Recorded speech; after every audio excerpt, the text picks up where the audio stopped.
Hello there and welcome. Before you get too comfortable, perhaps take a moment to like the video and subscribe if you haven't already. And if you're listening with your eyes gently closed, just let your mind soften and drift. But if they're still open, feel free to let me know in the comments where you're tuning in from and what time it is for you right now. Now dim the lights and let's ease into tonight's journey together. Tonight, we'll be tracing the slow, steady steps of a rather modest land, nestled quietly between larger neighbours and yet, somehow, never quite absorbed by them. A land that has long persisted with gentle resolve. We're heading to Luxembourg, a name that might stir little more than a shrug for some, but which carries the hush of centuries, folded neatly into the wooded hills and narrow valleys of Europe's heart. It's a country small enough to miss if you blink at a map, and yet full enough of story to fill an entire night. Its history is not one of conquests and grandstanding, but rather of careful negotiation, subtle resilience, and quiet transformation. Luxembourg's tale unfolds like a whispered conversation, sometimes overlooked, often overshadowed, but always there, always continuing. In this series, we'll take our time, we'll move slowly, from Roman roads worn by sandals long turned to dust, to medieval stones perched on rocky cliffs, from bureaucratic decrees written in candlelight to silent steelworks humming in post-war stillness. Each chapter will linger over the gentle rhythms of change. There are no heroes here, not in the conventional sense. No spectacular battles, no sudden revolutions, just a long, low hum of history, steady, persistent, and always in motion. It's the kind of story you might miss if you rush. But tonight, we won't be rushing. We'll settle in. So, whether you're here to learn, to unwind, or simply to fall asleep to the murmurs of the past, you're in the right place. Let's begin our quiet descent into the history of Luxembourg. Long before the name Luxembourg took shape, long before there was a notion of duchies, castles, or carved borders, the land lay still beneath wide skies and slow-moving rivers. The terrain, gently folded with wooded ridges and fertile valleys, formed part of what the Romans once called Gallia Belgica. It was not a centre, not a capital, but rather a quiet corridor through which others passed. In those early centuries, around the 1st century BCE, the Romans began to lay their roads across this undramatic terrain. They paved the routes in crushed stone and layered patience. These roads stitched together their expanding empire, and Luxembourg, in its embryonic state, became a place to pause, to water one's horses, or to linger for a night beneath canvas. The small Roman settlement of Ricciacum, now thought to be located near modern Dalheim, was one such outpost, a whisper in stone of the empire's quiet breath over the region. Small villa rustica, or countryside farms, emerged in the surrounding hills. Their foundations lay modest and low, often supporting simple rectangular buildings with clay-tiled roofs.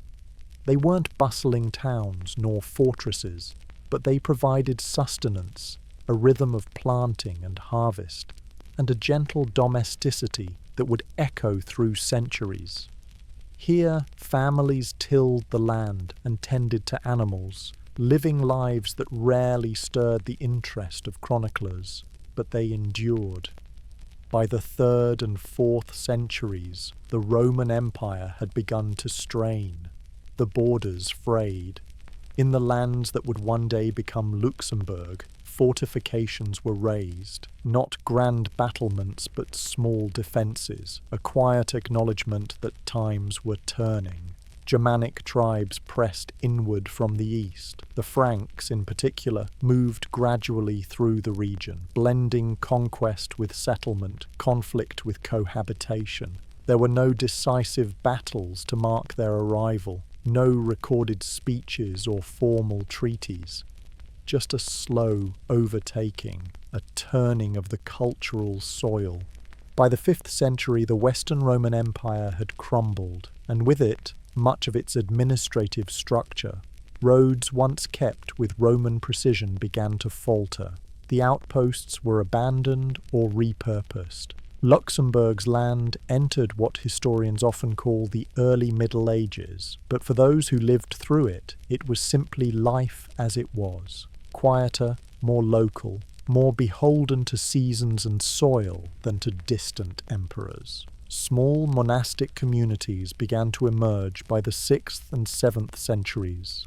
Christianity, spread through whispered sermons and the quiet work of travelling monks, took root. In Echternach, a monastery was founded in the year 698 by Saint Willibrord, an Anglo-Saxon missionary from Northumbria. His arrival marked one of the earliest recorded moments of continuity between the ancient and medieval worlds. Willibrord did not arrive with armies or grandeur. He came with parchment and prayer. He established the Abbey of Echternach, a spiritual and cultural beacon that would outlive empires. Within the walls of that abbey, monks copied manuscripts and tended herb gardens. The scriptorium glowed with the gentle light of candles as quills scratched across vellum, preserving not only scripture, but also snippets of classical knowledge. The rhythm of monastic life, prayers, work, reading, set a quiet precedent for the region's cultural identity, modest, thoughtful, enduring. Meanwhile, outside the abbey walls, life carried on with a humble constancy. People lived in timber-framed homes with thatched roofs. They drew water from wells and cooked over open hearths. Their days were measured by the passage of the sun and the tolling of monastic bells. Trade was limited, travel was rare, and news travelled more slowly than clouds across the sky. Though Luxembourg had not yet formed in name or notion, its character was already beginning to emerge, a place defined less by assertion than by accommodation, by continuity rather than rupture. It absorbed influences quietly, Roman, Frankish, Christian, without losing itself in the process. The land's quiet topography mirrored its historical pace. There were no great rivers to dominate trade, no alpine barriers to define borders. Instead, there were low, forested hills, gentle brooks, and pathways worn by the feet of farmers and monks. It was, in many ways, a liminal space, not quite belonging to any one domain, yet quietly part of them all. By the 9th century, under the loose umbrella of the Carolingian Empire, these lands continued their subdued evolution. The Treaty of Verdun in 843, which divided the empire among the grandsons of Charlemagne, placed the region under the control of Middle Francia and later Lotharingia. But such political changes meant little to those who worked the land. Titles changed, but the rhythm of daily life remained constant. There was no definitive moment when Luxembourg began. It did not erupt into being with a single event, but rather emerged slowly, like a stream winding its way into a river. Through centuries of quiet habitation, the land gathered meaning. Settlements became familiar, paths became routes. Names like Alzingen, Mersch, and Vianden began to appear in early documents, and eventually there would be a rock, a particular rock upon which a man named Siegfried would build his castle. But that, as they say, is a story for another night. For now, we leave these early centuries as they were, quiet, unhurried, and wrapped in the soft shadows of time, a land awaiting its name, its form, and its whispered place in the grand tale of Europe. By the year 963, the quiet rhythms of the region were long established. Generations had passed since St. Willibrord walked the banks of the Suir River, and the soft contours of the land had witnessed the slow layering of monastic life, woodland farming, and shifting rule from distant thrones. It was in this calm but not directionless setting that something gentle but quietly significant began to take shape atop a rocky promontory overlooking the Alzette Valley. The man's name was Siegfried, a Count of the Ardennes, not a figure of flamboyance or military renown, but a nobleman of quiet influence whose lineage traced back through the modest ranks of Frankish aristocracy. In an act that would, over centuries, ripple into the birth of a nation, Siegfried made a simple purchase. He acquired a stretch of rocky ground known as Luxembourg, a name that loosely translated as Little Fortress. It was not the purchase itself that was unusual. Nobles of the period frequently expanded their holdings, securing land not only for cultivation, but also for influence. What made Luxembourg quietly remarkable was its geography. The promontory, encircled on three sides by the Alzette River, offered natural protection. The cliffs dropped steeply, almost defensively, toward the winding waters below. For someone with an eye for endurance, it was a natural choice. Siegfried's first act was to erect a fortified dwelling, modest by later standards, but sturdy, defensible, and permanent. It was neither palace nor castle in the grand sense, but it marked a shift. For the first time, there was a conscious human claim to permanence upon that ancient rock. Timber palisades were soon replaced with stone, and a small cluster of servants, guards, and retainers gathered nearby. Where there had been only wild ground and worn footpaths, a community began to form, sheltered by the Count's modest fortress. There is a quiet poetry in this beginning. Luxembourg, as a political and geographical entity, owes its origin not to conquest or decree, but to a transaction, a simple exchange of land, documented and deliberate. The record of the sale, dated 963, is often considered the official birth certificate of Luxembourg, not because of grandeur, but because of continuity. From that moment on, the name and the place began to entwine. In the decades that followed, a small settlement took root around the castle. Craftsmen arrived, carpenters, masons, smiths, followed by merchants and clerics. The town grew slowly, adhering to the contours of the rock and river, its shape dictated more by landscape than by plan. Streets wound with a natural irregularity. Buildings clustered for warmth and security. A rhythm of life established itself. Market days, toll collections, church bells. Through the 11th and 12th centuries, the fortress expanded. The stone walls were thickened, towers rose cautiously against the skyline, and a gatehouse marked the town's threshold. These were practical changes, defensive in nature, but they also spoke to a growing sense of identity.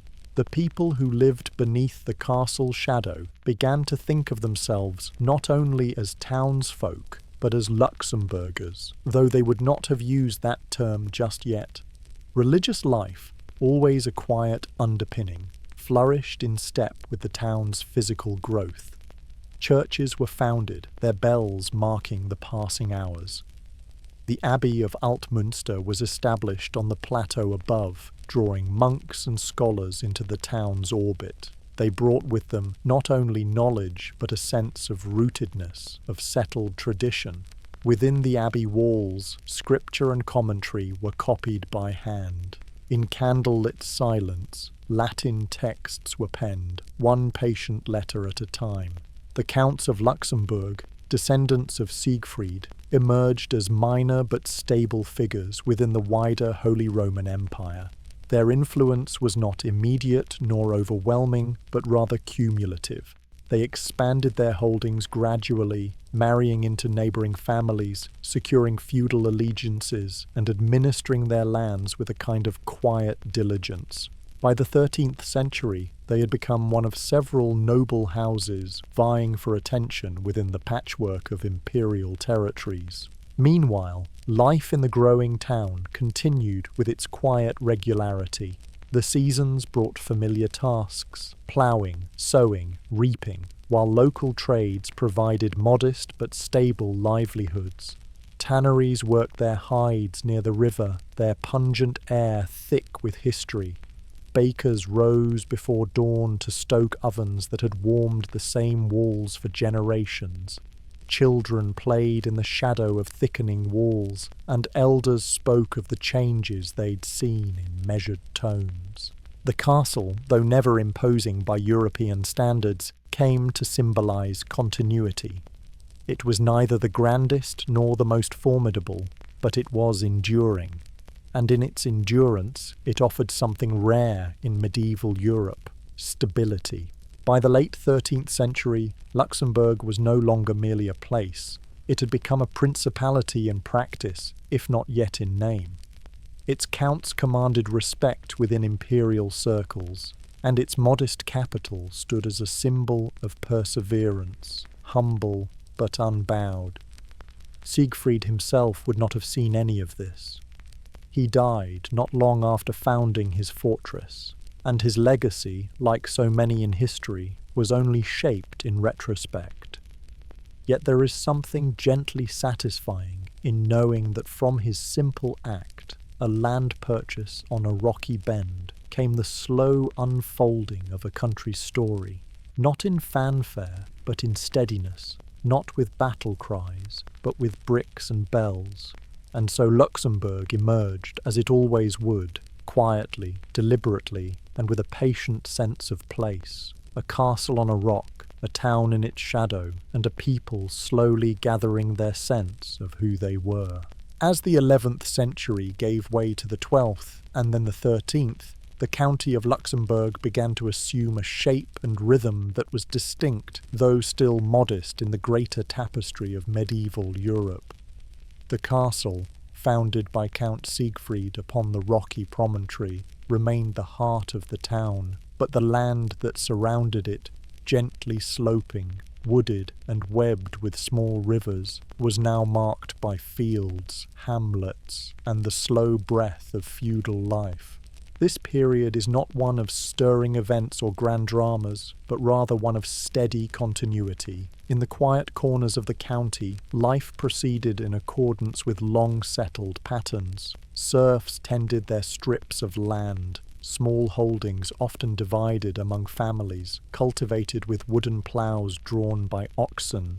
Crops were rotated with care: barley, oats, rye, and the rhythm of harvest was marked with subdued relief, not celebration. The people, bound by obligation and necessity, worked not for riches, but for sustenance. A good year meant survival through the winter. A bad year meant hunger, and sometimes worse. The noble family of Luxembourg, still relatively minor by continental standards, nevertheless held a firm grip over its lands. Their castle grew slowly, its walls thickened, its parapets raised, and its gates watched with quiet vigilance. From this stronghold, the counts administered justice, levied tolls, and collected taxes, yet theirs was not a rule of tyranny. Rather, it was one of layered obligation, as was customary in feudal Europe. The counts themselves owed loyalty to higher lords, often shifting between the emperor, the bishoprics, and powerful regional dynasties. The town of Luxembourg itself began to take on a more formal character. Market days were regulated by charters, stalls were assigned to merchants, and goods were weighed on common scales. Tanners worked their hides by the river banks, and blacksmiths clanged their tools well into the dusk. Narrow lanes twisted between timber-framed houses, their walls leaning slightly from the wear of years. On rainy days, the air was thick with wood smoke and the faint scent of damp earth. The townsfolk, though fewer in number than in great cities like Cologne or Paris, developed a quiet sense of identity. They paid their taxes, attended mass, and passed news slowly from doorstep to doorstep. Illness came and went. Children were born and sometimes lost. Weddings were modest affairs and funerals solemn but brief.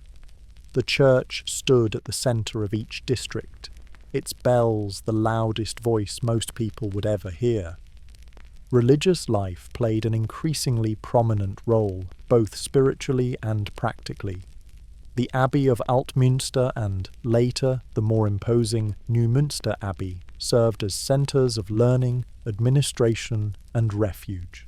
Monks and canons copied manuscripts in their cloisters, preserving not only sacred texts, but fragments of classical knowledge. In quiet scriptoriums, the past was preserved through ink and parchment, the strokes of the quill echoing faintly in the stone vaults above.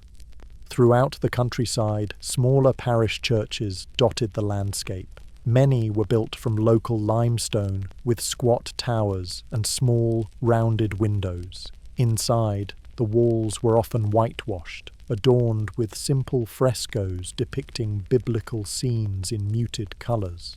The sermons were delivered in Latin, though many of the congregation would not understand the words. They attended nonetheless, out of reverence, routine, or the quiet pull of belonging.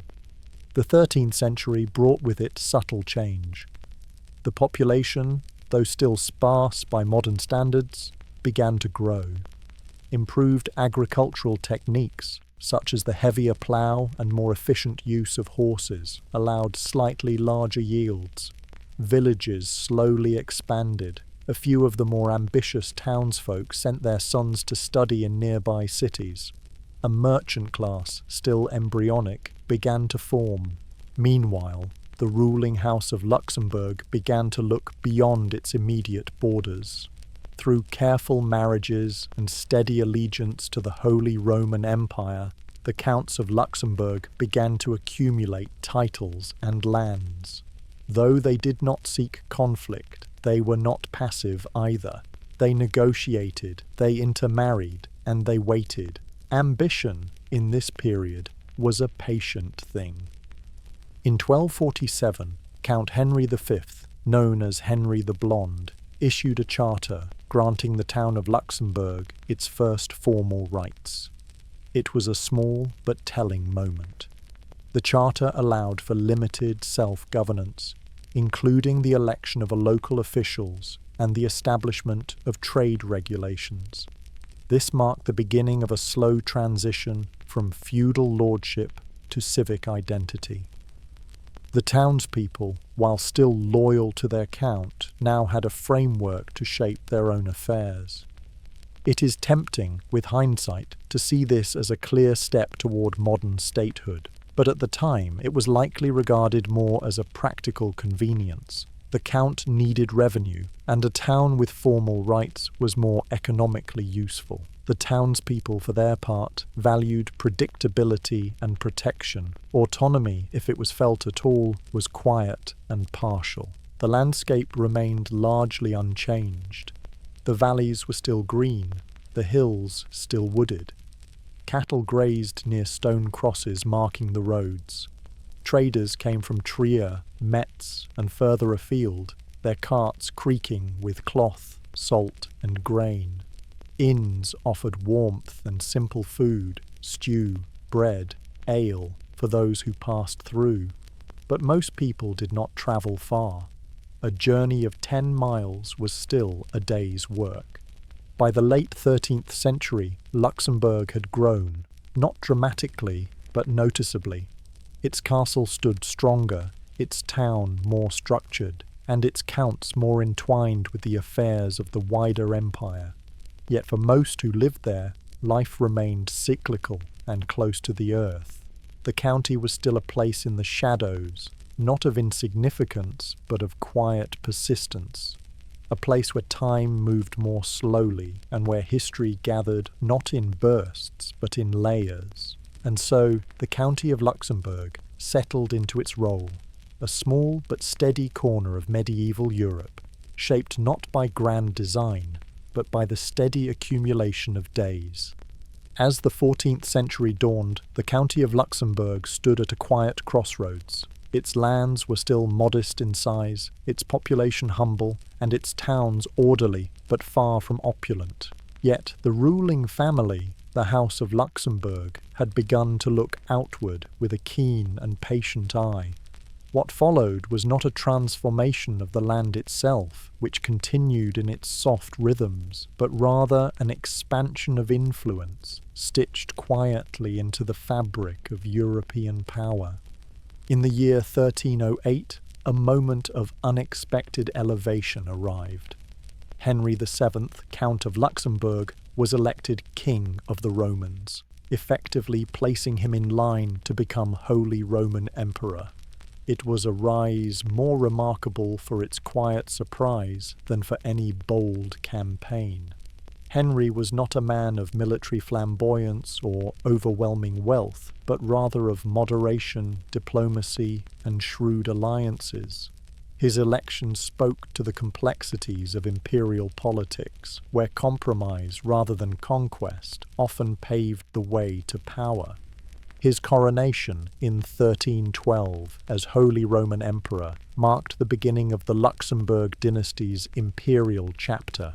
Though Henry's reign was brief, he died in 1313 during a campaign in Italy. It set in motion a chain of events that would see the name of Luxembourg carried far beyond its wooded valleys and rivers. And yet, for the people of the duchy itself, life continued with little disruption. The fields were still ploughed, the church bells still tolled. The daily burdens of ordinary folk remained largely untouched by the movements of their lords. Henry's son, John of Bohemia, inherited both the county and, through marriage, the crown of Bohemia. He was a more adventurous figure, more often absent from Luxembourg than present. Known as John the Blind, in later years, owing to his loss of sight from ophthalmia, he became a knight-errant of sorts, fighting in campaigns across Europe. His legacy in Luxembourg, however, was primarily administrative. It was under his rule in 1354 that the county was formally elevated to a duchy by the Holy Roman Emperor Charles IV, who, not incidentally, was John's son. This elevation from county to duchy was more than ceremonial. It marked a growing recognition of Luxembourg's place within the imperial hierarchy. With the ducal title came enhanced prestige, greater autonomy, and a stronger claim to influence. Yet, as always, the transformation was quiet. No new palaces were built. No grand celebrations disrupted the slow rhythm of town and field. The people, mostly illiterate and deeply rooted to their land, likely knew little of the shift. What mattered was the harvest, the price of bread, and the health of their livestock. Charles IV, as both Holy Roman Emperor and Duke of Luxembourg, is remembered with quiet esteem. He was a ruler of legal order and cautious vision. Under his guidance, the Golden Bull of 1356 was issued, a foundational document that formalized the election process of the emperor. It enshrined the dignity of the prince-electors, among whom the King of Bohemia, and thus the House of Luxembourg, held a permanent place. Once again, Luxembourg found itself tied to larger events not by force, but by familial thread and political compromise. Yet, for all this high diplomacy, the land itself remained tranquil. The fortress town of Luxembourg expanded slightly, new walls were added and towers raised, but it retained its modest charm. The upper town, perched atop the rock, housed the nobility and clergy. The lower town, near the Alzette, was home to craftsmen, millers and traders. Narrow lanes wound between houses of timber and plaster. The streets were cobbled, but uneven. At night, they fell silent, save for the occasional footstep or the call of a night watchman. The wider duchy stretched into rural hamlets and gentle fields. Villages like Vianden and Clairvaux grew in slow harmony with the landscape. Peasants, now largely freed from the strict bonds of serfdom, leased their land from monasteries or nobles. They owed service still, but the ties were softer, more economic than feudal. In the small chapels and parish churches, Mass was heard in Latin, but the prayers murmured by the congregants were in the local dialects of Franconian and Walloon. Education remained rare, but not absent. The monasteries continued their quiet work, and a few grammar schools emerged near larger churches. Boys, almost never girls, might learn to read, perhaps write, and occasionally pursue clerical life, but for most, literacy was a distant luxury. Knowledge was passed orally, through stories, proverbs, and seasonal customs. Wisdom was practical, local, and deeply entwined with the land. The 14th century was not, however, without its shadows. Across Europe, the Black Death arrived in waves. Luxembourg was not spared. Between 1347 and 1351, the plague made its slow, lethal circuit through towns and villages. Records from the period are sparse, but the silence speaks volumes. Parish registers grew thin, fields went unploughed. In some areas, entire hamlets may have been abandoned. Those who survived emerged into a quieter world, shaped by absence. The Church, though itself wounded by loss, provided what comfort it could. Bells tolled more often. Masses for the dead became a near-daily rite. In some churches, crude murals of skeletons and hourglasses were painted, a gentle reminder of the fleeting nature of earthly life. These were not images of terror, but of reflection. Death was ever present, and in its presence, life took on a slower, more reverent pace. Despite these losses, the duchy endured. Its rulers continued to navigate the shifting politics of Europe, marrying into powerful families, securing advantageous alliances. The House of Luxembourg reached its zenith when Charles IV was succeeded by his son Wenceslaus, and then by Sigismund, both emperors of the Holy Roman Empire. Yet these lofty titles brought little change to the quiet hills and valleys of the duchy itself. By the close of the century, Luxembourg stood as a land of quiet distinction. It was no longer merely a crossroads or a county on the fringe. It was a duchy, small, yes, but recognized. Its ruling family had risen to the heights of empire, but the land they hailed from remained unpretentious. There was no Versailles here, no Krakow, no Prague. Just a well-fortified town, a scattering of abbeys, and a people who ploughed their fields with care and lived according to the turning of the seasons. And so, as the 15th century approached, Luxembourg continued, not as a centre of power, but as a quietly enduring presence in the heart of Europe. A duchy, defined not by the scale of its influence, but by the steadiness of its path.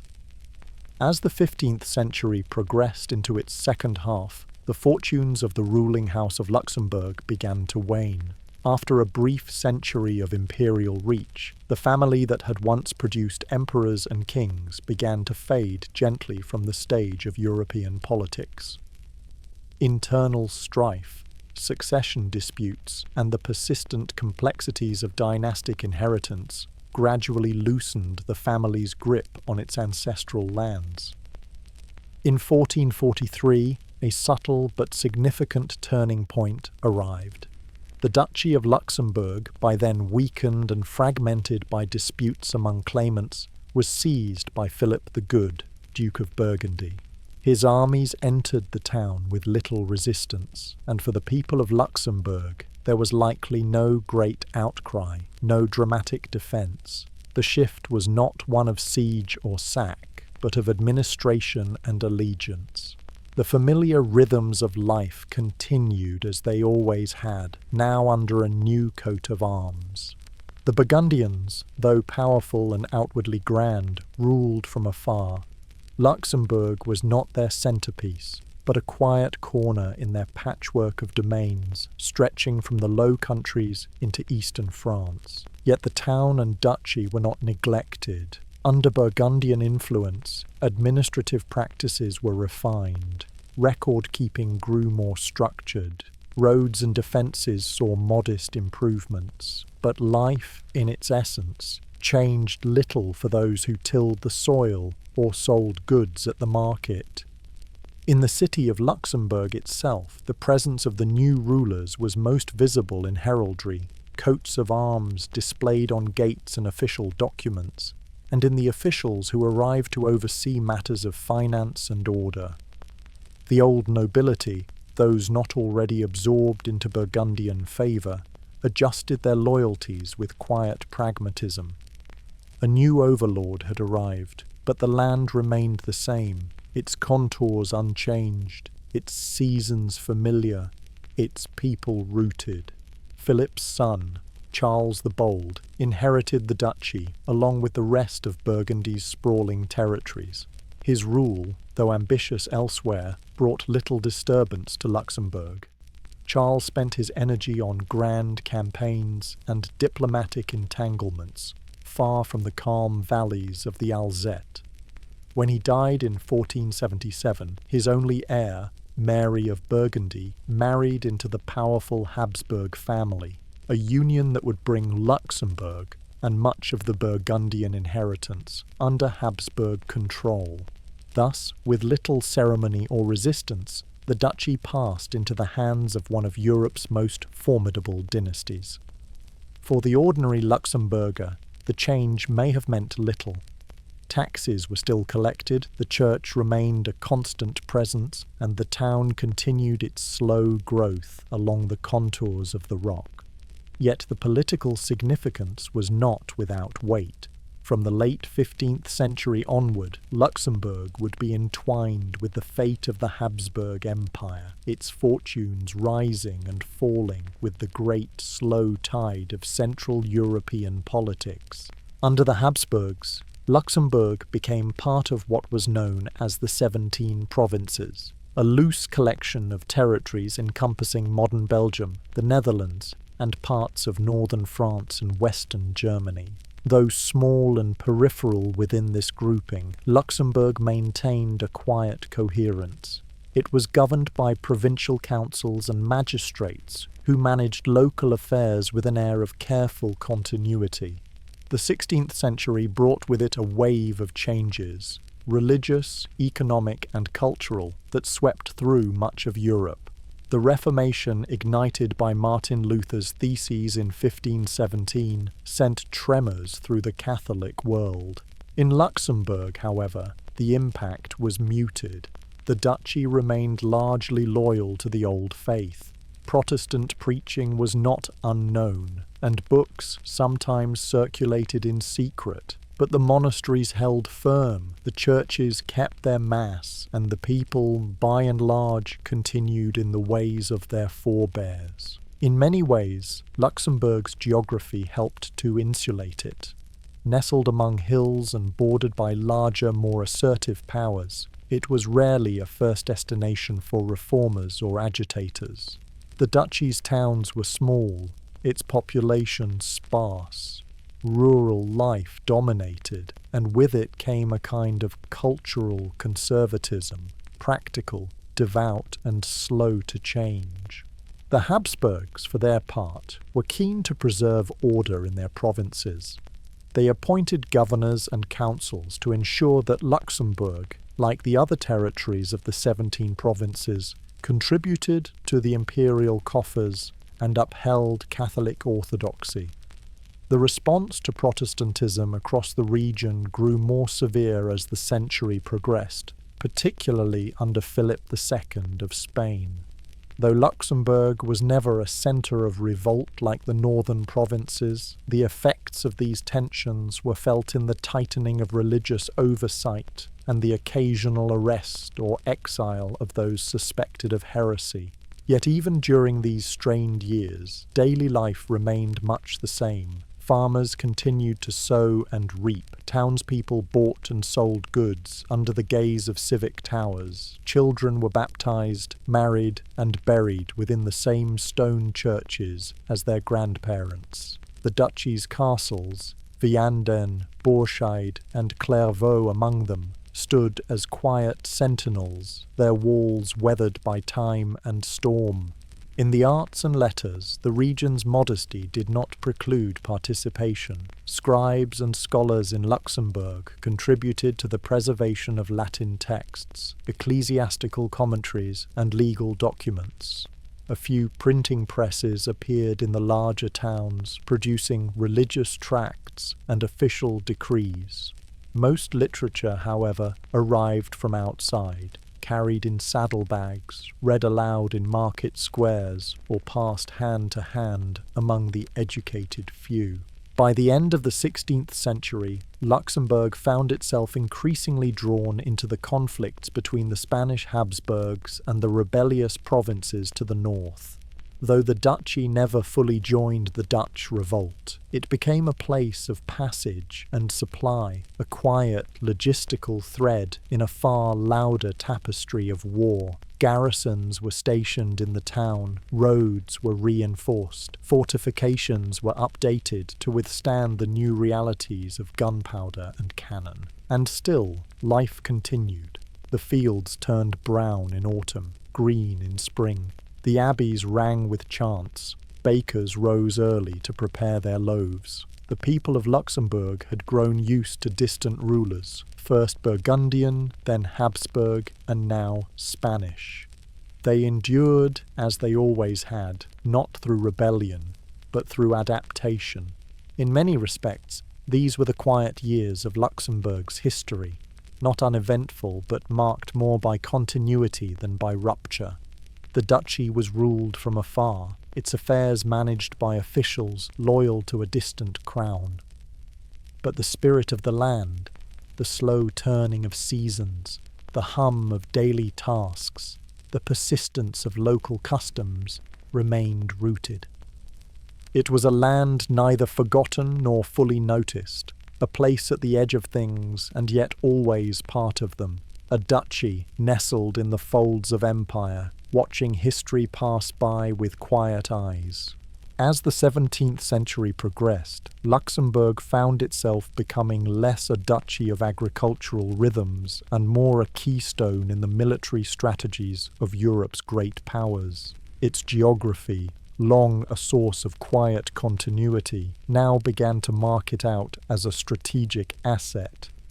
Positioned between the Spanish Netherlands, the French borderlands, and the German states, Luxembourg became a prize not for its riches, but for its rocks, particularly the high, craggy bluff upon which its old fortress town stood.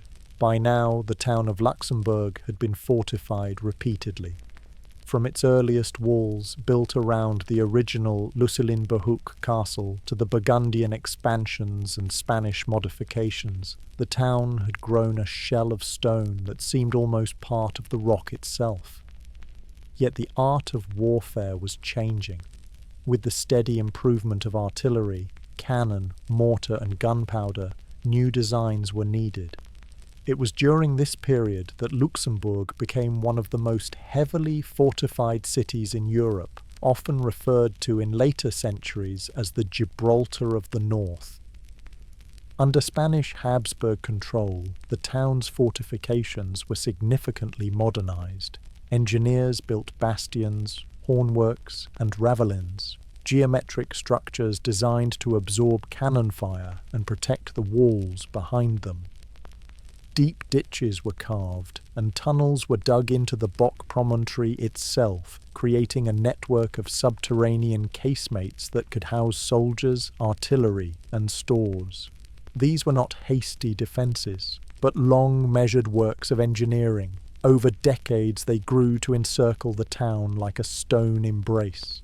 Despite these preparations, Luxembourg did not escape the broader violence of the age.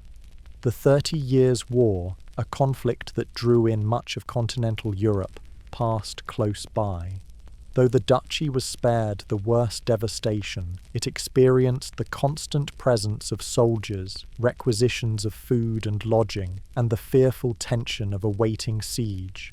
The people grew used to the sight of troops on the road, to rumours of skirmishes, and to the slow weariness that came with being caught between greater powers. In 1684, the tension gave way to action. France, under the rule of Louis XIV, laid siege to Luxembourg. The campaign, part of the broader War of the Reunions, was orchestrated with methodical intensity. The French military engineer Vauban, already famed for his expertise, directed the siege works. Over several weeks, his forces dug approach trenches, mounted batteries, and subjected the fortress to sustained bombardment. For the citizens inside the walls, the siege was both sudden and strangely familiar. The walls that had offered protection for centuries were now tested in earnest. Stone crumbled under the force of cannon fire. Buildings within the town were struck. Yet the fortress held longer than many had expected. The garrison resisted with stoic determination. But eventually, after heavy losses and intense pressure, the defenders capitulated. The town fell into French hands, and Luxembourg became for a time a part of the French kingdom. Vauban did not destroy the fortifications. On the contrary, he expanded them further, turning Luxembourg into a showcase of military architecture. He extended the bastions, reinforced the existing walls, and added new lines of defense across the surrounding hills. For the next few decades, Luxembourg remained under French control, its fortress bristling with artillery, its streets echoing with the cadence of foreign troops. Yet even amid the clatter of soldiers and the rumble of wagons, the quiet life persisted. Bakers continued to bake, smiths to forge, and clergy to chant their ancient prayers. The old stone houses bore scars, but the people, as ever, endured. The Treaty of Ryswick in 1697 returned Luxembourg to Spanish control, only for it to pass again to Austrian hands in the early 18th century, following the War of the Spanish Succession. Under Austrian rule, the town retained its strategic role. The Austrians, recognizing the value of the existing defences, maintained the fortress and stationed troops accordingly. Once more, the duchy became a quiet pawn in Europe's political game board, its value tied not to its people or produce, but to its geography and stone. The presence of a garrison affected the rhythm of daily life. The population of soldiers sometimes equalled or exceeded that of the civilian inhabitants. Inns and taverns did steady business. Tailors, cobblers, and armourers found regular custom. For townsfolk, military life was not an intrusion, but a condition, a presence as constant as the river or the tolling of the bells. And yet, beyond the fortress, rural life continued with its own unchanging logic. Villages, fields, and forests saw little of the tumult. Peasants sowed and reaped. Children tended geese along stream banks. The cycle of religious festivals marked time in song and candlelight. The fortress might shake with cannon fire, but in the hamlets, life remained closer to the soil than to the drumbeat of war. In the second half of the 18th century, Enlightenment ideals began to flicker through the duchy, carried in books and conversations. Austrian reforms under Emperor Joseph II aimed to modernize administration and reduce the power of the church. Some monasteries were closed and religious processions discouraged, but in Luxembourg, change came gently, if at all. The old ways held on, rooted in the land and the long memory of its people. And so, as the 18th century drew to a close, Luxembourg stood as a fortified jewel, small, enclosed, and complex. Its casemates ran like veins beneath the earth. Its walls were layered and angled, a study in resilience. Its people, though weary of foreign crowns and foreign troops, lived on in patient defiance of uncertainty. They had seen Spanish banners, French lilies, and Austrian eagles. They had endured sieges, reforms, and occupations, and through it all, they had kept their language, their customs, and their quiet pride. In the end, the fortress was not merely a structure of stone, it was a symbol of survival, a silent testament to Luxembourg's place in the heart of Europe, both surrounded and steadfast. As the 18th century came to a close and the 19th prepared its quiet entrance, the Duchy of Luxembourg found itself once again at the threshold of change. Yet unlike the previous centuries, when shifts in sovereignty had occurred with a certain muted regularity, crowns exchanged among dynasties, titles passed along diplomatic lines, this time the change was more elemental. The arrival of the French Revolution and the rise of Napoleon Bonaparte would send a ripple across Europe, disturbing even the most secluded valleys and town squares. For Luxembourg, the revolution did not arrive with banners and speeches, but with columns of French troops. In 1795, the French revolutionary armies annexed Luxembourg into their expanding republic, incorporating the duchy into the newly created Département des Forêts, Department of Forests, a name that stripped away centuries of ducal history in favour of administrative uniformity. The duchy, once bound in dynastic allegiance, was now simply a district in a rational, secular republic. For those who lived in the town and surrounding countryside, the change may have felt abrupt in some respects, yet eerily familiar in others. French soldiers were not unknown, nor were administrative overhauls, but the revolutionary government brought with it a new intensity, a purposeful unmooring of the old order. Monasteries were suppressed, church lands were seized and sold. Clergy were required to swear loyalty to the Republic, and those who refused were removed, sometimes imprisoned. The bells of certain abbeys, long familiar, fell silent. Yet amidst this disruption, daily life continued with remarkable persistence. Farmers sowed the fields, mothers fed their children, and local markets still bustled with soft chatter and modest trade. The French introduced new systems of measurement, the metric system replacing the old local weights and lengths, and restructured the judiciary along secular lines. These changes, while sweeping in intent, were absorbed slowly, sometimes reluctantly, by a population more inclined toward custom than ideology. Under Napoleonic rule, Luxembourg's role shifted again, not as a fortress to be fought over, but as a borderland to be administered and, increasingly, fortified anew. The French understood the strategic value of the town's position, and the existing military works were maintained, though not significantly expanded. Garrison life continued. French was made the official language of administration, and a generation of Luxembourgers came of age under the tricolour flag. There were benefits, albeit quiet ones. Roads were improved, some laws were codified, and a wider sense of national identity began to stir, though it was not yet Luxembourgish but French. Many young men from the duchy were conscripted into Napoleon's armies, serving far from home in campaigns from Spain to Russia. Their absence left villages quieter, fields less tended, and many families with empty chairs at table. The Napoleonic Wars, vast and tragic in their scope, brushed gently but insistently against Luxembourg's walls.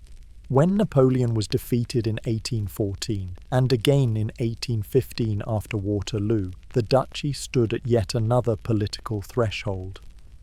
The Congress of Vienna, tasked with redrawing the map of Europe, faced the familiar puzzle of what to do with small strategic territories like Luxembourg. The solution was complex, characteristic of the Congress's style. Luxembourg would become a Grand Duchy, elevated from its previous ducal status and given impersonal union to the King of the Netherlands, William III. At the same time, it would remain a member of the German Confederation, and a Prussian garrison would be stationed in the fortress to ensure its strategic neutrality. Thus was born the modern Grand Duchy of Luxembourg, a state simultaneously linked to the Dutch crown, the German Confederation, and a fortress occupied by Prussian troops. The arrangement was delicate, reflecting the careful balancing act of post-Napoleonic diplomacy. For Luxembourgers, it brought a strange kind of stability, a web of allegiances that allowed the country to exist without being absorbed. The first years of the Grand Duchy were years of rebuilding and redefinition. The Napoleonic Code remained in effect, but Dutch administrative practices were introduced. Schools began teaching in both French and German. The economy remained largely agricultural, though small industries, particularly metalworking and textiles, began to take root. The fortress, ever present, continued to cast its long shadow across the town's rooftops. Luxembourg City itself, though still modest in scale, retained its character. The narrow streets twisted as they always had. The rock beneath the old castle remained sturdy. Markets returned to routine. Children once more played along the walls, their games echoing in the casemates. Life resumed its quiet rhythm, even as the great powers negotiated and patrolled its boundaries. And so, in the wake of revolution and empire, Luxembourg emerged not diminished, but oddly affirmed. It had weathered the ripple of Napoleon's ambition and emerged with a clearer, if still complex, identity. No longer simply a possession of greater crowns, it was now a Grand Duchy, a state in its own right, however constrained. For its people, the years ahead would still bring challenge and change. But for now, they could look to their hills and valleys with a sense of quiet continuity. The past had passed, and the future, however uncertain, would unfold, as it always had, one slow day at a time. The Congress of Vienna, held between 1814 and 1815, was a gathering of quiet resolve and deliberate reordering.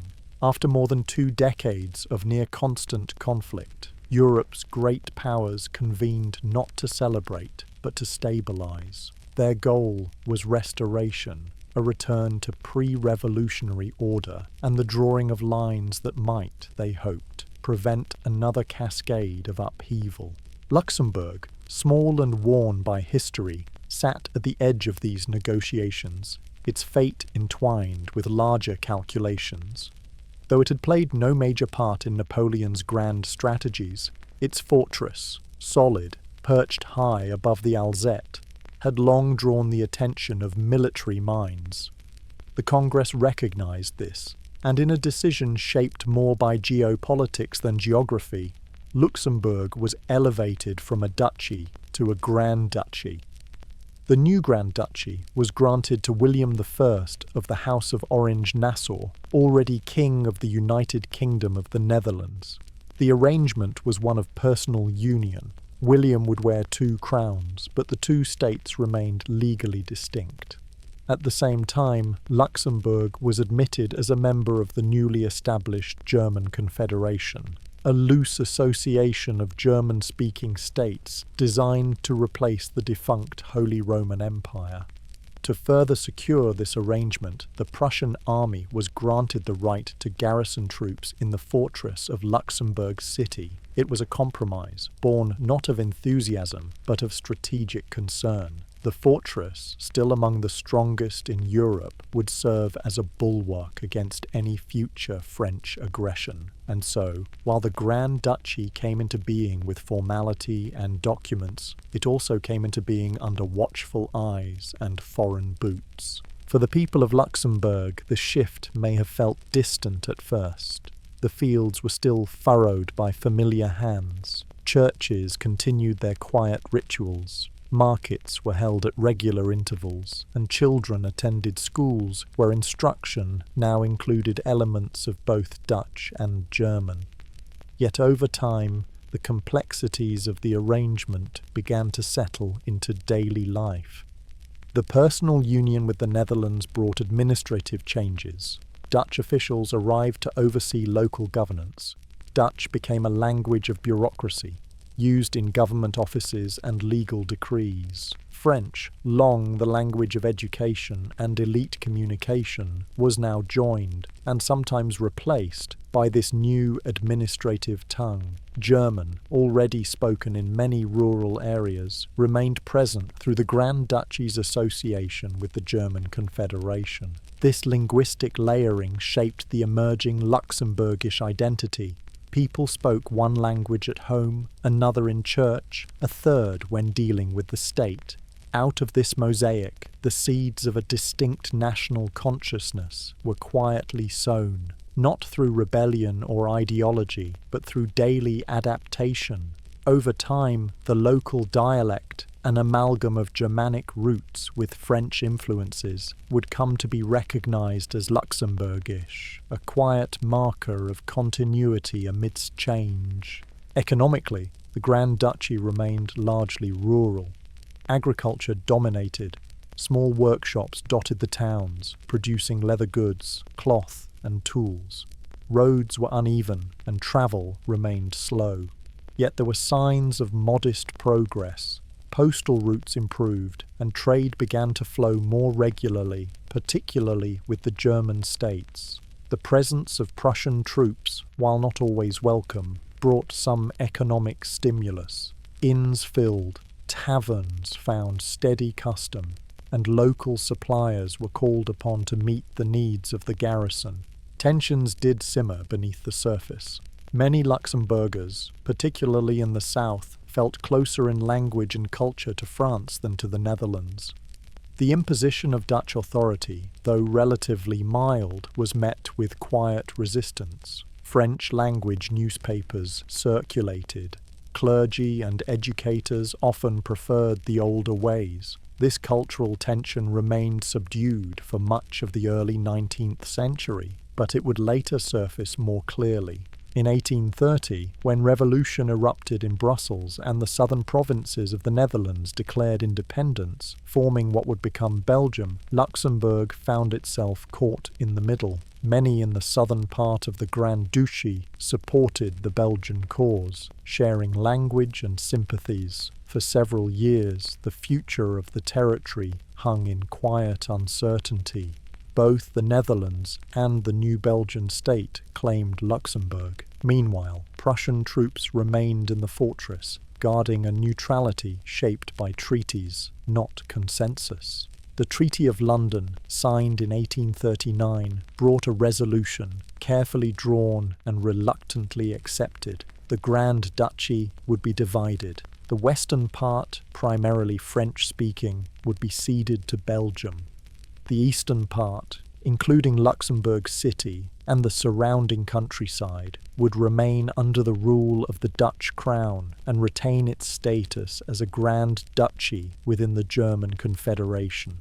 The partition reduced Luxembourg's size by nearly half, but it gave the remaining territory a clearer identity. For the first time, the borders of Luxembourg began to resemble those of the modern state. The people, though divided, now had a smaller, more cohesive land to call their own. The experience of nearly losing their territory helped to strengthen a sense of belonging. Out of compromise, a country began to quietly solidify. In the decades that followed, the Grand Duchy developed slowly but steadily. A constitution was granted in 1841, providing for a consultative assembly of estates. Though its powers were limited, the institution offered a forum for local concerns and gave shape to political discourse. The capital, still dominated by its fortress, saw modest growth. New homes, cobbled lanes, and civic buildings rising cautiously against the skyline. And so, in the wake of revolutionary tides and diplomatic realignments, Luxembourg emerged with new stature. not as a great power, but as a small, self-aware state. A grand duchy carved from compromise, bordered by larger nations, and guarded by walls that had stood for centuries. Its people had not asked for this role. They had not stormed palaces or written manifestos, but through endurance, adaptation, and the quiet weaving of identity, they had begun to take quiet ownership of their place in Europe. The 19th century, once set in motion by revolution and reshaped by treaties, unfolded in Luxembourg with a steady, if unhurried, pace. By mid-century, the Grand Duchy was smaller than it had once been, trimmed by diplomacy and shadowed by larger neighbours, but it was now more clearly defined. The state's contours had been drawn not by war, but by negotiation. What followed was a slow process of internal consolidation in which the country's institutions, economy, and identity began to take shape, not in theory, but in the lived realities of its people. One of the first quiet revolutions to arrive in this new Luxembourg came with the railways. The introduction of rail transport in the 1850s marked a profound, though gradual, change. Steel rails stitched across the landscape, connecting the capital with distant towns, neighbouring countries, and industrial centres beyond. It was not just a matter of speed or convenience, it was a transformation in perspective. For a country long accustomed to slow roads and quiet valleys, the railway opened both physical and psychological space. The first major line, completed in the early 1850s, linked Luxembourg City to the Belgian network. Soon after, connections were made to France and Prussia. The trains themselves arrived with a regular, punctual rhythm, carriages of wood and iron pulled by engines that hissed and clattered, their movement cutting across hills and streams that had previously shaped the pace of travel. For farmers and artisans, it meant broader markets. For families, it meant the possibility, however distant, of movement, of change. And for the state, it meant integration. The Grand Duchy was no longer a land apart. This era also saw the beginnings of industrial development, modest at first, but gathering quiet momentum. The south of the country, particularly the region near Esch-sur-Alzette, was rich in iron ore, a fact that would eventually shape Luxembourg's economic fortunes. Early mining began in earnest, followed by the slow growth of smelting and steel production. Small factories dotted the landscape, their chimneys sending thin threads of smoke into the sky. It was not a sudden boom, but a layering, a steady build-up of economic life beyond the field and workshop. The state, still under the personal rule of the Dutch king, found itself balancing local autonomy with external oversight. The 1848 revolutions that had shaken much of Europe did not entirely bypass Luxembourg. In that year, amidst rising liberal sentiment across the continent, the Grand Duchy adopted a more modern constitution. It introduced a legislative chamber of deputies, increased civil liberties, and affirmed certain basic rights. Though the monarchy remained, its powers were trimmed, and the seeds of parliamentary life were sown. Yet the broader question of sovereignty still loomed. Luxembourg was bound to the Netherlands by royal union and linked to the German Confederation through treaty and military presence. This arrangement remained functional, if fragile, until 1867, when a diplomatic crisis brought the matter to the fore. The Luxembourg crisis, as it came to be known, emerged quietly but escalated with surprising speed. Napoleon III of France, seeking to expand his influence and territory, entered into negotiations to purchase Luxembourg from the Dutch crown.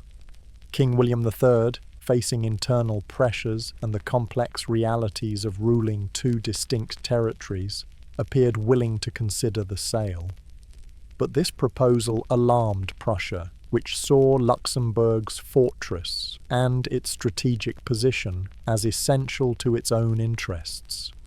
Tensions rose. European newspapers speculated on the likelihood of war. Diplomats hurried between capitals. But once again, Luxembourg's fate was resolved not through violence, but through patient negotiation. The Treaty of London, signed in May 1867, declared Luxembourg to be a perpetually neutral state. The Prussian garrison would be withdrawn. The fortress, long the symbol of European rivalry, would be dismantled. In its place, Luxembourg would stand unarmed but sovereign, watched over by the signatories of the treaty. The dismantling of the fortress was a slow and careful affair. For years, labourers chipped away at walls that had stood for centuries. Casemates were filled in or sealed. The skyline of the capital, long dominated by bastions and parapets, softened. Yet not all was erased. Some tunnels and chambers were preserved, forgotten for a time, then later rediscovered. The physical transformation of the city mirrored a larger shift. The movement from a fortified outpost to a civilian capital, from a guarded possession to a modern state.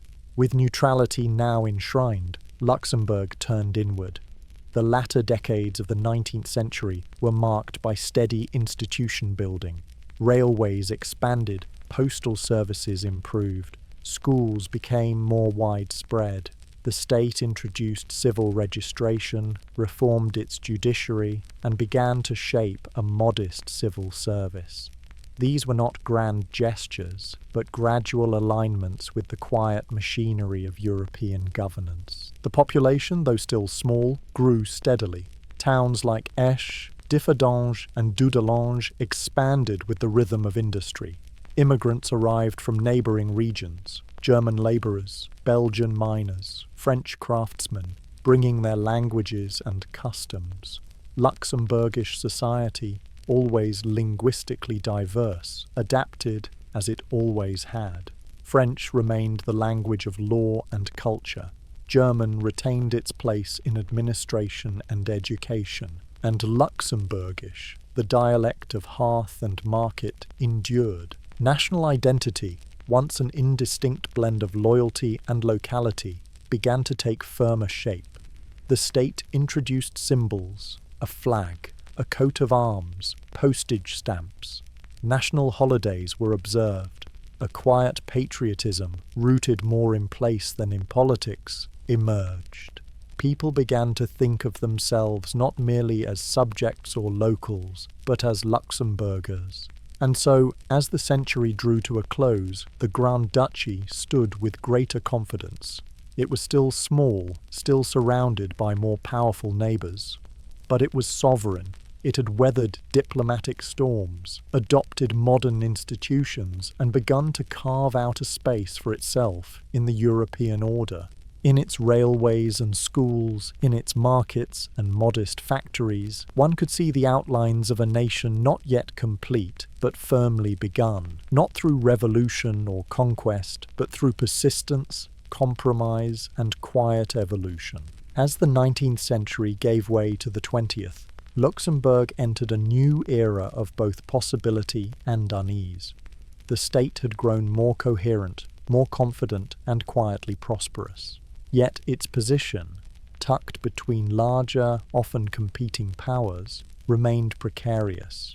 Neutrality, guaranteed by the Treaty of London in 1867, had become the cornerstone of Luxembourg's foreign policy. But the peace it promised would be tested in the most difficult of ways during the two global conflicts that followed. The First World War, which erupted in the summer of 1914, came not with a local grievance, but with distant gunfire and diplomatic failure. Luxembourg, steadfastly neutral, did not expect to be a participant. And yet, on the 2nd of August 1914, German troops crossed its border. they arrived in orderly columns, not as plunderers, but as occupiers bound by military logic. The German General Staff saw Luxembourg's railway lines as vital for the rapid movement of troops into France. Its neutrality, though respected on paper, was dismissed in practice. There was no resistance. The Grand Duchy's modest military was symbolic at best, and the government, led by Grand Duchess Marie Adélaïde, chose not to provoke violence. German forces quickly secured the country, established administrative oversight, and maintained a firm but calculated presence. Luxembourg's political institutions were not dissolved, but they were constrained. Official functions continued, newspapers were published, though often censored, and life went on with an air of uneasy normalcy. For the general population, the war years were marked less by destruction than by restriction. Food shortages became common as agricultural output was diverted or interrupted. Prices rose, rationing was introduced, families adjusted their diets and learned to do without. In the countryside, farmers bartered discreetly, while in towns, queues formed outside bakeries and butchers.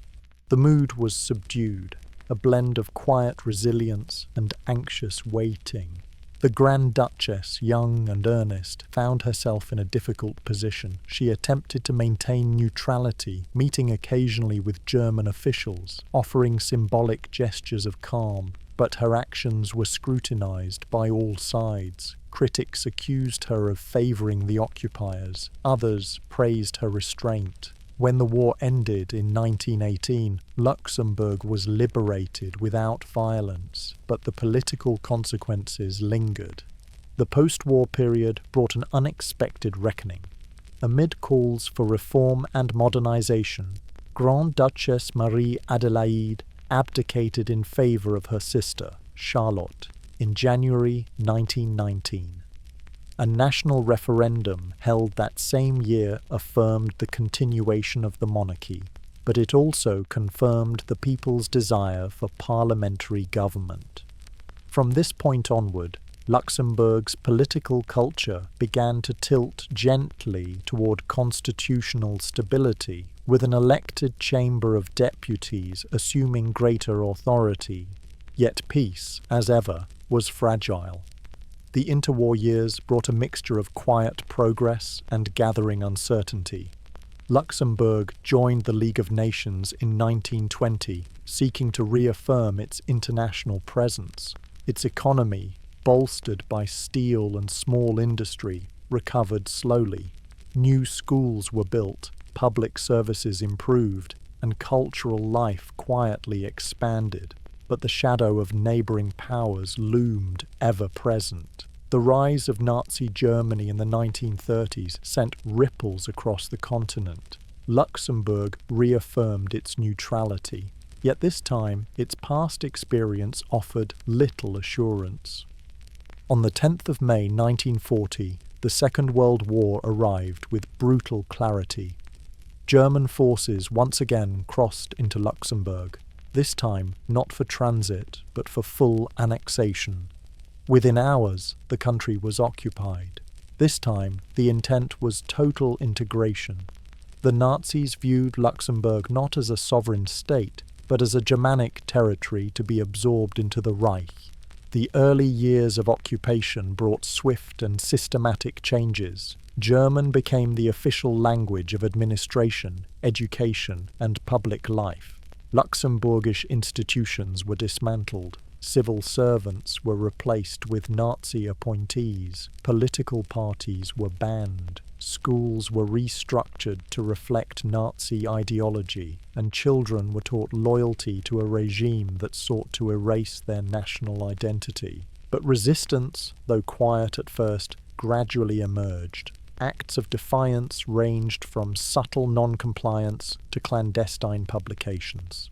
Underground groups circulated pamphlets, hid refugees, and disrupted communication lines. Farmers sabotaged quotas. Teachers resisted indoctrination. Civilian morale, though often fearful, retained a core of quiet defiance. In 1942, the German administration took its boldest step. It declared the formal annexation of Luxembourg and initiated compulsory military service for Luxembourgers. This move sparked widespread outrage. A wave of protests and passive resistance followed, culminating in a general strike, an extraordinary gesture for such a small and occupied country. The strike was swiftly suppressed and reprisals followed. Arrests, deportations, and forced labour became tragically common. The occupation lasted until September 1944, when Allied forces liberated Luxembourg during the broader campaign to retake Western Europe. Crowds gathered as American tanks rolled through the capital. The national flag flew once more from public buildings. Grand Duchess Charlotte, who had spent the war in exile and become a symbol of national unity through her radio broadcasts, returned to a warm and deeply emotional welcome. The war left scars. Over 2,000 Luxembourgers were forcibly conscripted into the German army, many of whom died on distant fronts. Jewish communities, though small, suffered deportation and destruction. Entire families disappeared into the machinery of occupation and extermination. The physical damage to towns and villages was modest compared to other parts of Europe, but the psychological impact was lasting. In the aftermath, Luxembourg resolved never again to rely solely on neutrality. Though the principle had once offered a shelter, it had twice failed to shield the country from invasion. As the post-war order began to form, Luxembourg turned outward, embracing international cooperation. It became a founding member of the United Nations in 1945 and of NATO in 1949. Later, it would help forge the European coal and steel community, the seed of what would become the European Union. And so, the 20th century's darkest chapters ended not with isolation, but with integration. Luxembourg emerged humbled, but not broken. Its people, long accustomed to adaptation, stitched their lives back together with quiet determination. Streets were repaired, schools reopened, the rhythm of daily life resumed. What remained was memory, layered, complicated, but rooted. The Grand Duchy had been occupied, silenced, and nearly erased. But it had endured once again, not through force, but through patient, stubborn resilience. When the dust of war had finally settled and Europe began the long, slow work of rebuilding, Luxembourg entered one of the most quietly transformative periods in its history. The decades following the Second World War would not be marked by drama or spectacle, but by a steady consolidation of peace, prosperity, and modernization. From the scarred towns of the south to the old streets of the capital, change arrived not in a rush, but in a reassuring, rhythmic unfolding. Central to this quiet transformation was steel. The iron-rich soil of southern Luxembourg, long known to local geologists and farmers alike, became the bedrock of a national revival. While mining and smelting had existed in modest forms for decades, it was only in the post-war years that the industry took on its full economic weight. The vast steelworks of Esch-sur-Alzette, Differdange and Dudelange expanded rapidly, becoming the country's economic engine. Luxembourg's steel, strong and reliable, found eager markets in the rebuilding of Europe. Cities across the continent, their bridges shattered and buildings crumbled, turned to steel to rise again. Luxembourgish production surged, and with it came jobs, infrastructure, and investment. Men who had once worked the land now found employment in factories. Their children attended new schools, built with revenue from this industrial heart. But the transformation was not solely economic. The very rhythm of life began to shift. Villages grew into towns, roads were paved and widened, railways already present became arteries of commerce. Electricity reached even the most rural hamlets, and radio brought news from beyond the valleys. The old patterns, ploughing, harvest, and market day, were joined by factory shifts, bank holidays, and football matches on village greens. This era also marked a significant demographic shift. Labour shortages in the steel industry led to the arrival of foreign workers, first from Italy, then from Portugal and other southern European countries. They came in search of stability and income, bringing with them their languages, foods, and traditions. Luxembourg, already a land of linguistic complexity, embraced this new layer with quiet pragmatism. Italian and Portuguese began to echo in cafes and markets alongside French, German, and Luxembourgish. The state responded by building housing estates, schools, and community centres. Integration was encouraged, though never hurried. There were tensions, of course, as in any society adjusting to change, but there was also an underlying current of acceptance. The newcomers worked hard, sent their children to school, and added their customs to the national tapestry. Politically, Luxembourg settled into a pattern of quiet consensus. The monarchy, restored and respected, stood as a symbol of continuity. Grand Duchess Charlotte, who had returned from exile at the end of the war, remained a beloved figure until her abdication in 1964. Her successor, Grand Duke Jean, continued the tradition of understated leadership, present, steady, and above the fray of party politics. Governments formed through measured parliamentary process. Coalitions were common. Policies leaned towards social welfare, economic stability, and cautious modernization. There was no lurch towards radicalism, no deep ideological divides. The people, perhaps worn by history, preferred gradual progress to grand pronouncements. In education, reforms brought increased access and opportunity. Secondary schools multiplied, and vocational training was expanded to meet the needs of a modern economy. The University of Luxembourg, though not established until 2003, had its intellectual roots in this period, as students increasingly sought higher education in neighbouring countries before returning home. Culturally, the post-war years were marked by a quiet confidence. National symbols, once fragile or contested, found broader acceptance. The red, white, and blue flag flew from more buildings.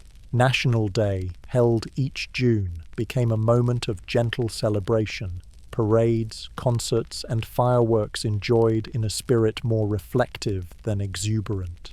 Luxembourgish, the local language once relegated to informal speech, began its ascent towards formal recognition. While French and German remained the primary languages of government and law, Luxembourgish was increasingly taught in schools, used in media, and spoken with pride.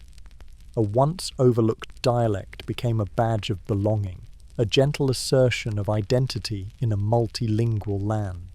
Though the country remained small, its international role began to expand. In 1951, Luxembourg became a founding member of the European Coal and Steel Community, the forerunner of the European Union. It was a natural step for a nation whose fortunes were tied to steel and whose survival depended on cooperation. This early commitment to integration was not merely political, it was deeply practical. For Luxembourg, European unity meant security, relevance, and a shared future. In 1957, Luxembourg joined the European Economic Community, further entwining its fate with that of its neighbours. The capital city, once fortified and cautious, now became a centre of European administration. Institutions such as the European Court of Justice and later the European Investment Bank were headquartered there, bringing a quiet but steady flow of diplomats, translators, and civil servants. The economic boom continued into the 1960s and early 1970s. Living standards rose. Homes were built with modern comforts. Cars appeared on more driveways. Shops offered goods from across the continent. Holidays abroad, once the preserve of the wealthy, became possible for factory workers and clerks alike. Television sets flickered in parlours, bringing the world to rural window sills.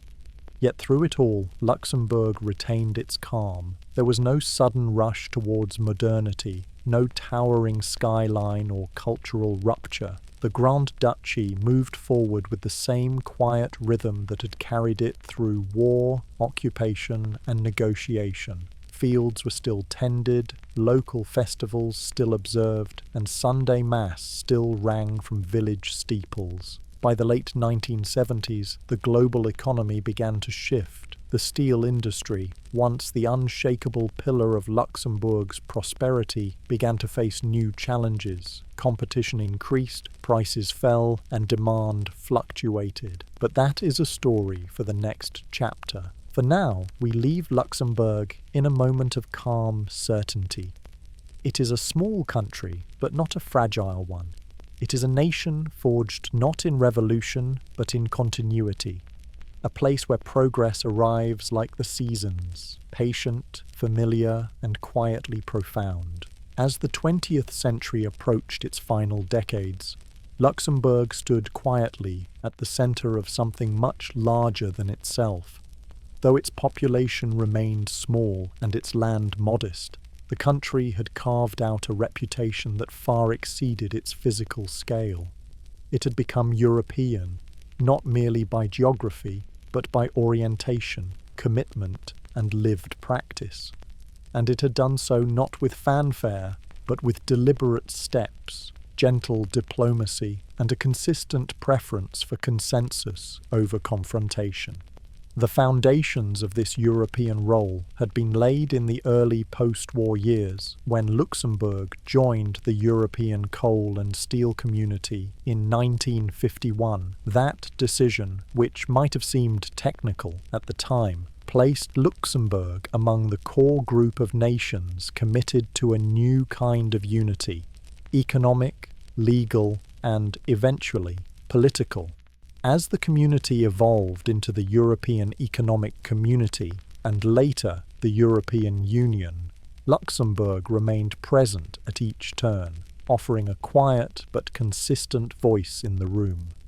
The Grand Duchy's capital became home to a number of European institutions. Chief among them was the European Court of Justice, which settled disputes between member states and ensured the uniform interpretation of EU law. In addition, the European Investment Bank, a financial body designed to support development projects across the continent, was headquartered in the city. These institutions brought a steady influx of civil servants, translators, legal scholars, and policy experts, many of whom made Luxembourg their home. The effect on the capital was gentle but noticeable. New districts emerged to accommodate the growing international presence. Bilingual signs became commonplace. Cafes and restaurants adjusted their menus to suit a more diverse clientele. Yet the rhythm of the city remained measured. Luxembourg City did not become a metropolis. It retained its narrow lanes, its softly lit squares, and its sense of scale.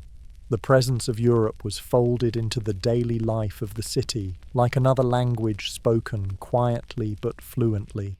For ordinary Luxembourgers, the benefits of integration were both economic and personal. Access to wider markets sustained the country's industry and, increasingly, its growing financial sector. The free movement of people allowed for education, work, and travel abroad. Students studied in Brussels, Paris, or Vienna, often returning home with new perspectives and gentle appreciation for their own roots. European citizenship, layered atop the national identity, became an accepted fact, an added belonging, not a replacement. In this context, Luxembourg's political culture matured into something uniquely suited to the European project. The country's parliamentary system, built on coalition and compromise, mirrored the very structures of the EU. Political debates, though earnest, rarely descended into ideological extremes. Major parties differed in emphasis, not in basic outlook. Governments, whether left-leaning or centre-right, upheld commitments to European integration, social welfare, and economic prudence. The monarchy, too, maintained its role with quiet dignity. Grand Duke Jean, who had reigned since 1964, became a symbol of national steadiness during decades of change. His speeches, though rare, often touched on themes of unity, memory, and forward movement. In 2000, he would abdicate in favour of his son, Henri, continuing the pattern of careful transition and institutional continuity. Meanwhile, the economy began to shift. The steel industry, long in slow decline, was joined and gradually surpassed by the financial sector. Banking, insurance, and investment management became new pillars of the national economy. Luxembourg's position within the EU, its multilingual workforce, and its legal stability made it an attractive hub for financial institutions. Yet this growth was managed with characteristic caution. Regulation was introduced deliberately. Transparency improved over time. The aim was not rapid expansion, but sustainable credibility. As the EU deepened its integration through treaties, the Single European Act, the Maastricht Treaty, and later the Treaty of Lisbon, Luxembourg remained supportive. Its ministers, though often overlooked by larger states, became known for their competence and discretion. Figures like Jacques Santer, who served as president of the European Commission from 1995 to 1999, underscored the country's influence. Santer was not a populist or visionary, but a quiet architect of stability, precisely the kind of leadership Luxembourg prized. Beyond the political and economic, Luxembourg also deepened its European identity through culture and education. Exchange programs such as Erasmus saw young Luxembourgers studying abroad. The arts benefited from cross-border cooperation. Film, theatre, and literature moved freely, and Luxembourg's multilingualism became not a complication, but a conduit. Museums and cultural centres hosted exhibitions that celebrated both local heritage and continental connections. Even the Luxembourgish language, long rooted in oral tradition, found a new kind of strength. Though still used primarily in informal settings, it was increasingly taught in schools and recognised in media. Radio stations and television programmes adopted it alongside French and German. In 1984, it was declared the national language of Luxembourg, an affirmation not of exclusivity, but of layered identity. As the 1990s drew on and the new millennium approached, the Grand Duchy stood at an intersection of time. It was a place of tradition, parish festivals, handwritten recipes, and familiar countryside views. But it was also a place of innovation, digital banking, international law, and multilingual education. The tension between these two threads was not uncomfortable. Rather, it became the defining feature of modern Luxembourg, a country rooted and outward-looking, compact but connected. There were, of course, challenges. The financial sector brought prosperity, but also scrutiny. Housing prices began to rise, particularly in the capital. Rural areas, though still stable, saw younger residents move towards urban centres. The environment, once taken for granted, became a matter of public policy. But none of these tensions produced rupture. Instead, they generated discussion, reform, and adjustment, the familiar tools of a patient polity. In the end, Luxembourg's European identity was not a performance nor a facade. It was an extension of its own history, a country that had survived by negotiation and endured by compromise, now thrived in a union built on the same foundations. It was not the loudest voice in the room, but often among the most listened to, a quiet partner in the shared European story. By the opening decades of the 21st century, Luxembourg had settled into a calm and understated modernity. It had not undergone a revolution, nor had it reinvented itself through abrupt innovation. Rather, the Grand Duchy had walked a long and gently curving path, steadily adjusting to the changing world while keeping one eye always on the familiar outlines of home. What had once been a fortified outpost surrounded by stronger powers had become a soft-spoken cosmopolitan state, quietly affluent, deeply multilingual, and quietly proud. Luxembourg City, the capital perched upon its limestone cliffs, reflected this transformation with quiet poise. The old fortress walls, now partly covered in moss and flowering creepers, framed a town that had grown outward and upward, but never excessively so. The glass-fronted buildings of the Kirchberg Plateau housed institutions of the European Union, international banks and corporate offices, their sharp lines softened by surrounding green spaces and the deliberate pace of traffic. Tram lines moved slowly through the city. Pedestrian bridges arched gently over tree-filled valleys. Life, even in its busiest districts, never rushed. Beneath the surface, the city's identity was layered and lived in. Streets bore names in French, German, and Luxembourgish. Cafes served Portuguese pastries alongside Moselle wines and Belgian beer. In offices and bakeries alike, conversations slipped between languages with fluid ease.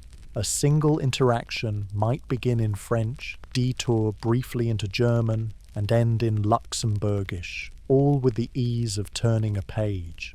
This multilingualism was not a burden, but a rhythm, part of the daily cadence of life. The population, once homogeneous and rooted in farming traditions, had become one of Europe's most diverse. By the early 2000s and 20s, nearly half of the country's residents held foreign passports. Portuguese, Italian, Cape Verdean, French and German communities, some well-established, others more recent, lived alongside Luxembourgers whose families had worked the same land for generations.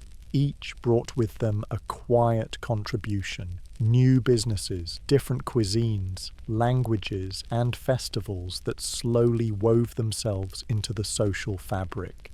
And yet, amidst this diversity, there remained a shared sense of place.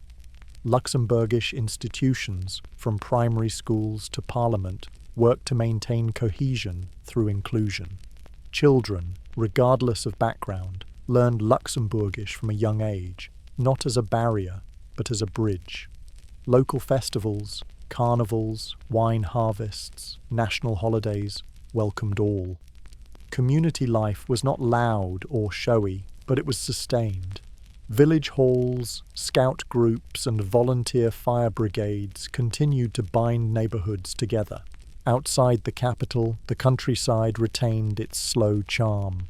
In the north, the Ardennes offered gently wooded hills, castles with moss-covered towers, and winding rivers that reflected the soft grey of Luxembourg's skies. The south, once defined by mines and steelworks, had softened with time, its old industrial structures now repurposed as galleries, concert halls, and public gardens. In the east, vineyards stretched neatly along the Moselle River, producing wines of quiet character, crisp Rieslings, light Cremant, and the gentle Elbling sipped in silence beneath the eaves of village taverns. Economically, Luxembourg continued to thrive, though always with an air of modesty. The financial sector remained dominant, supported by strong regulatory frameworks and a reputation for discretion. But other industries had emerged too. Information technology, logistics, research, and space exploration, yes, even that, had found footing. The The Luxembourg Space Agency, established in 2018, underscored the country's willingness to think beyond its borders, even as its hills and fields remained close at heart. Public transport became free for all in 2020, a quiet revolution carried out without fanfare. Trains and buses moved people across the country without ticket barriers or turnstiles, reflecting a quiet confidence in shared responsibility. It was a small country after all, small enough to trust, small enough to share. Housing and land use posed challenges, as they did in much of Europe. Prices rose steadily, particularly in the capital and its surrounding communes. Efforts were made to build sustainably, to protect green spaces, and to encourage balanced growth. Urban planning, always deliberate, sought not grandeur, but coherence. The skyline remained low, the pace steady, the buildings polite in their proportions. The monarchy, by now largely ceremonial, remained gently present. Grand Duke Henri continued his role with quiet grace, attending national events, delivering thoughtful addresses, and offering a sense of historical continuity. His family, known more for public service than pageantry, moved within the country's life like well-regarded neighbours. Education and healthcare were strong, widely trusted, and quietly funded. Schools taught in multiple languages, preparing children for both local life and broader horizons. Universities welcomed international students. Hospitals operated without chaos, their corridors calm, their staff courteous. The state did not boast, but it provided. And all the while, life moved on in the gentle cycles that Luxembourg had always known. Seasons coloured the landscape in soft hues. Frosted fields in January, blooming orchards in May, golden vineyards in September. Church bells marked time in rural villages. Cyclists followed old canal paths. Parents pushed prams beneath linden trees. Conversations in 3 languages drifted through Sunday markets over the scent of bread and coffee. In a world that often prized scale, spectacle, and urgency, Luxembourg remained content to be small, considered, and deliberate. It was not a country of headlines or upheaval, but of accumulation, of quiet progress, patient reform, and the slow deepening of place. Here, in this modern duchy, history had not been rewritten. It had simply been continued, one quiet step at a time. In the quiet lanes of Ettelbruck, in the vine-covered terraces of Remich, in the leafy avenues of the capital's Grund district, life in Luxembourg unfolded with a rhythm that was soft, layered, and thoughtfully maintained. The Grand Duchy, though increasingly interconnected with the world beyond its borders, still carried within its boundaries a deeply local texture, one defined not only by its landscapes or institutions, but by its languages, its legal traditions, and the small, daily choices of its people. Language, perhaps more than anything, shaped the everyday experience of Luxembourg. Unlike many countries where a single tongue dominates public and private life, Luxembourg flowed gently between 3 official languages, French, German, and Luxembourgish, each with its own sphere, and each contributing in quiet balance to the nation's sense of identity. These were not compartmentalized divisions, but overlapping harmonies, felt not in the abstract, but in the lived detail of each interaction.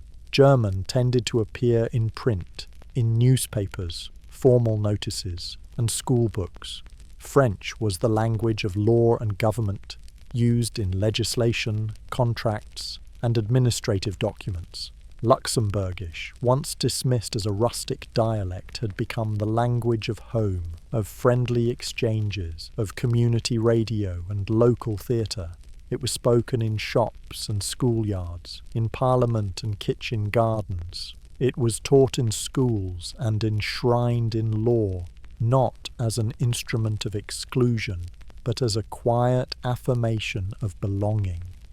The legal system, too, carried the weight of history with careful purpose. Rooted in the Napoleonic Code and shaped by continental civil law, Luxembourg's legal framework was precise, methodical, and grounded in precedent. Laws were written with clarity, often in French, and interpreted with a cautious eye. Courts operated with decorum and efficiency. The judiciary, independent and largely respected, played its role without spectacle. Yet even within this formal structure, the tone remained human. Judges spoke with patience.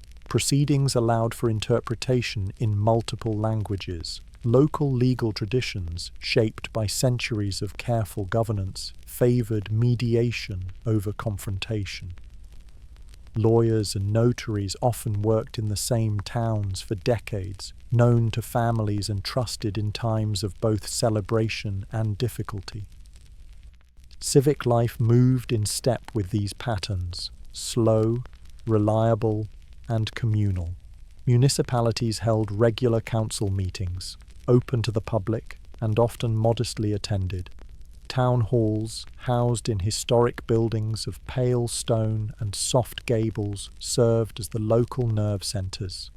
Births, deaths, marriages and voting all were recorded with gentle formality and witnessed by neighbours. The rhythm of daily life was further guided by the calendar, not merely in terms of dates, but through customs, markets, and quiet festivities. Weekly markets were still held in squares beneath centuries-old clock towers.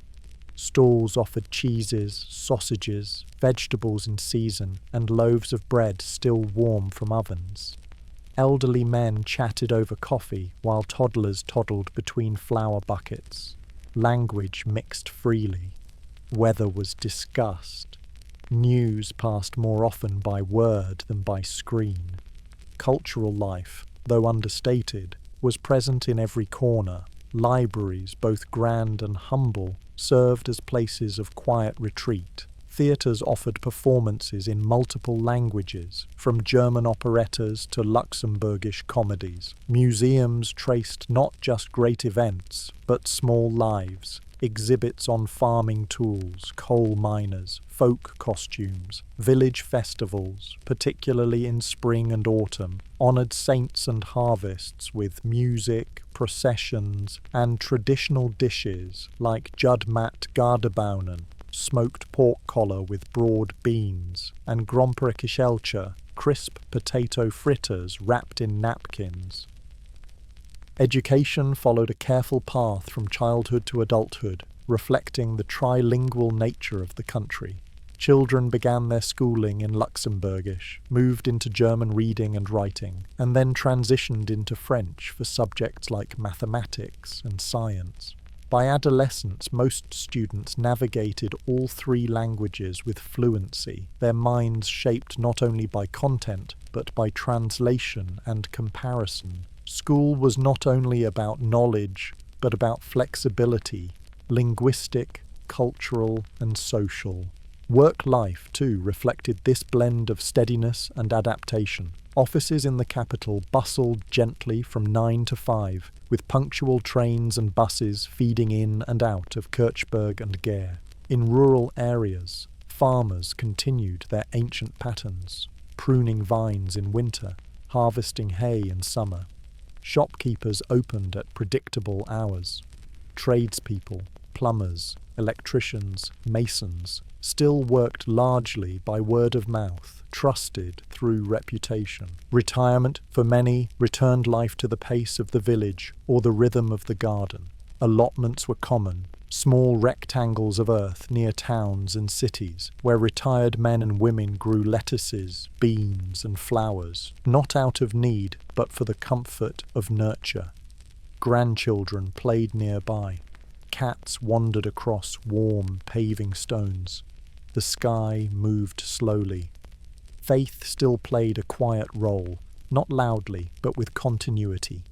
The Catholic Church remained influential, though less dominant than in earlier centuries. Churches, Whether Romanesque stone chapels or Baroque parish centres opened their doors daily. Sunday Mass, weddings, funerals, each held in multiple languages and attended by families who, though perhaps less doctrinal, still felt the pull of tradition. Bells rang out not to command, but to remind. And so, from language to law, from classroom to cathedral, from morning market to evening tram, the daily life of Luxembourg offered a pattern that was gently complex. It was not a country of bold declarations, but of small affirmations. Each choice, each custom, each shared phrase contributing to a broader sense of who the Luxembourgers were and what they wished to preserve. It was a rhythm that allowed for change without disruption, a rhythm of lived bilingualism, quiet civility, and enduring care. As one walks through the streets of Luxembourg City at dusk, the stones themselves seem to whisper. Cobblestones worn by centuries of footsteps, ramparts softened by moss, wooden shutters creaking gently in the evening breeze, all speak, in their own muted way, of time past not in haste, but in steady succession. In the Grand Duchy, history is not a chapter long closed, but a gentle presence, folded into daily life with care and respect. Luxembourg, despite its size, carries a heritage that is broad in scope and quiet in its persistence. Its memories do not trumpet themselves, nor do they sit behind glass in grand museums alone. Rather, they live in the textures of the land, in the worn handrails of public staircases, in the grain of timbers, in country farmhouses, in the slight bow of roofs that have seen more than 1 century. The country's heritage is deeply local. Villages proudly preserve their ways, their dialects, and their landmarks. In the north, in places like Vianden, castles rise with a slow grandeur above the trees, their towers still standing guard after centuries of watch. These are not romantic ruins, staged for tourism alone, but enduring structures that have served as prisons, fortresses, and symbols of authority.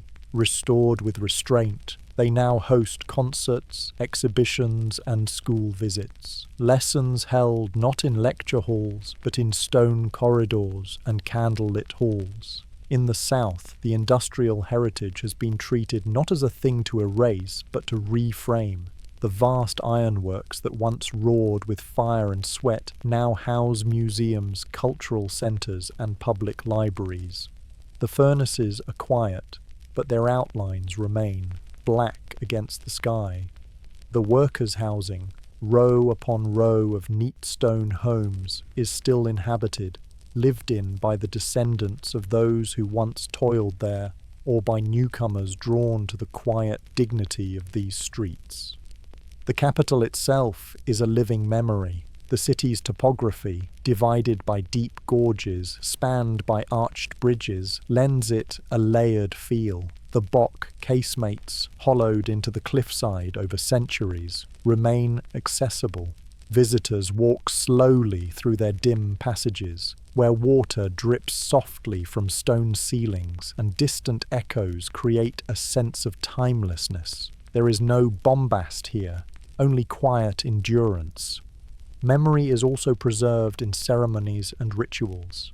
On National Day in June, wreaths are laid with a kind of unhurried solemnity. Flags flutter gently on balconies.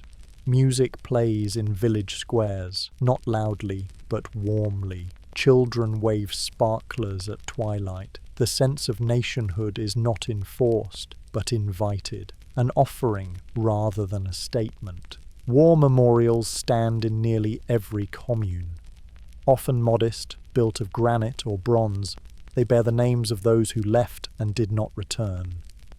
These are not marble statues of generals, but quiet records of lives lost, farmers, teachers, postmen, sons. Their names, sometimes repeated in multiple villages, remind passers-by of how close the past still rests. Luxembourg's memory is also institutional. Archives are carefully maintained. Oral histories have been collected. recordings of older generations recounting life before and during the wars, of language shifts, of changing boundaries, of weddings held in barn lofts, and children born on cold floors. These are not stories of grand events, but of lived moments. The taste of soup during rationing, the fear of uniforms, the sound of a bicycle on an empty road.